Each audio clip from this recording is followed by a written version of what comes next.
ഓരോ യാത്രയും പുതിയ അറിവാണ് അല്ലേ?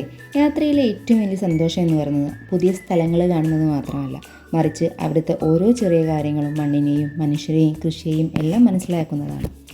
അപ്പോൾ പറഞ്ഞു വന്നത് പഞ്ചാബിലെ കണ്ണെത്താ ദൂരത്തോളം നീണ്ടു കിടക്കുന്ന പാടങ്ങളെയും കൃഷികളെയും കുറിച്ചാണ്.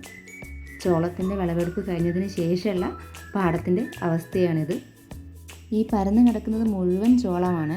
വിളവെടുപ്പ് കഴിഞ്ഞതിന് ശേഷം അതിലെ ഈർപ്പം പോകാൻ വേണ്ടിയിട്ട് അവർ വെയിലത്ത് ഇങ്ങനെ ഉണക്കാനിടുന്നതാണ്.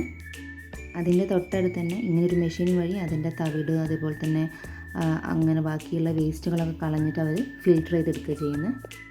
ഇങ്ങനെ ഫിൽറ്റർ ചെയ്തെടുത്തിട്ടുള്ള ചോളം പിന്നീട് സ്റ്റാർച്ച് ഉണ്ടാക്കാൻ അതുപോലെ തന്നെ ബയോഫ്യൂവലിന് പിന്നെ നമ്മുടെ ഫുഡ് ആവശ്യങ്ങൾക്കൊക്കെയാണ് വേണ്ടിയിട്ട് ഇവിടുന്ന് കയറ്റി അയക്കുന്നത്. അരിയും ഗോതമ്പും കഴിഞ്ഞാൽ പഞ്ചാബിലെ ഏറ്റവും പ്രധാനപ്പെട്ട ഒരു ഉൽപ്പാദനമാണ് ഈ ചോളം.